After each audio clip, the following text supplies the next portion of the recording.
শিক্ষা মানে কি শুধু সনদ, নাকি তা হওয়া উচিত জীবনের হাতিয়ার? বাংলাদেশের লাখো শিক্ষার্থী প্রতিদিন স্কুলে যায়, মুখস্থ করে, পরীক্ষা দেয়, A+ পায়, সার্টিফিকেট নিয়ে বের হয়। তারপর তারপর বেকার জীবন, হতাশা, আত্মবিশ্বাসহীনতা। তাকে বলা হয় তুই কিছুই শিখিস নাই। সে ভাবে আমি তো সব পড়েছি, তাহলে? না বন্ধু, তুমি কিছুই শিখোনি, কারণ সিস্টেম তোমাকে শেখায়নি। এই সিস্টেম তোমাকে তৈরি করেনি, তোমাকে শুধু পরীক্ষার জন্য সাজিয়েছে। বাংলাদেশের শিক্ষা ব্যবস্থা আন্তর্জাতিক মান থেকে কতটা পিছিয়ে? আজকের বিশ্ব যেখানে data science, AI, digital marketing, communication, presentation, teamwork এসবের উপর দাঁড়িয়ে আছে, বাংলাদেশে এখনো ক্লাসে শেখানো হয় গাছ আমাদের অক্সিজেন দেয়।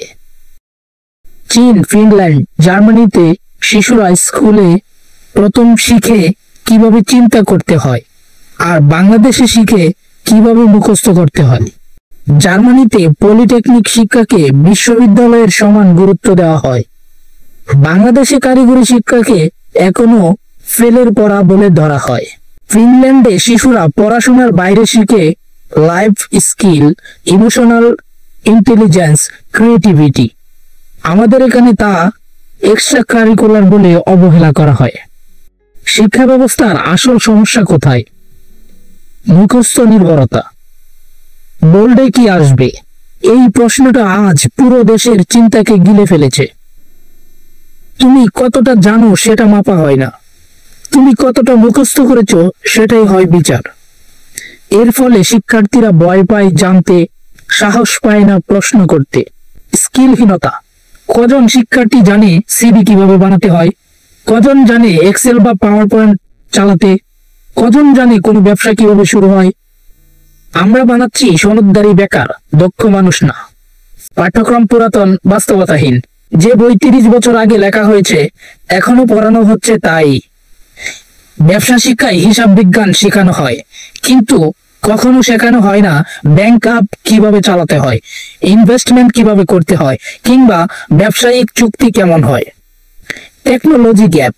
আজ যেখানে ক্লাসরুম হওয়া উচিত ছিল স্মার্ট বোর্ডে, অনলাইন ও অফলাইন মিলিয়ে, সেখানে এখনো চলছে চকের চুচো শব্দ আর ধুলামাখা বইয়ের জগৎ। শিক্ষকদের প্রশিক্ষণ ও মনোভাব। শিক্ষকরা নিজেরাও বহু ক্ষেত্রেই প্রশিক্ষিত নন, অনুপ্রাণিত নন। আর যখন একজন অনুপ্রাণিত শিক্ষক থাকে তখন তার মূল্যায়ন হয় না, প্রণোদনা দেওয়া হয় না, সে হারিয়ে যায়। ফলাফল, ছাত্র বেকার, শিক্ষক হতাশ, অভিভাবক দিশেহারা, পুরো জাতি এক ডিগ্রির ভিখারি সমাজে পরিণত। তাহলে করণীয় কি?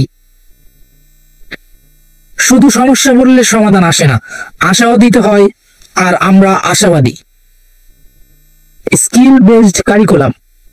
পাঠ্যক্রমে যুক্ত করতে হবে যোগাযোগ দক্ষতা, প্রেজেন্টেশন ও পাবলিক স্পিকিং, প্রযুক্তির ব্যবহার, ব্যবসায়িক ধারণা, আর্টিফিশিয়াল ইন্টেলিজেন্স ও কোডিং। মুখস্থের বদলে সমস্যা ভিত্তিক শিক্ষা। প্রশ্ন দিতে হবে, একটা ছোট্ট ব্যবসা শুরু করতে চাইলে কি কি লাগবে, না যে মোটর চালিত যানবাহনের সংজ্ঞা শিখো। শিক্ষক উন্নয়ন program, technology training, confidence building ও মানসিক স্বাস্থ্য সহায়তা। ভালো শিক্ষক চিহ্নিত করে পুরস্কার ও উৎসাহ। ডিজিটাল শিক্ষা বাস্তবায়ন, প্রতি স্কুলে কমপক্ষে একটি computer lab, online learning platform, digital class recording ও ডিস্ট্রিবিউশন। শিক্ষার মান নির্ধারণে ভিন্ন মূল্যায়ন, শুধু MCQ বা লিখিত না, বরং practical plus viva plus project work যুক্ত করতে হবে। একটা মানবিক শিক্ষা চাই যেখানে মানুষ তৈরি হবে। আমরা এমন এক শিক্ষা চাই যেখানে ছাত্র মুখস্থ করবে না, চিন্তা করবে।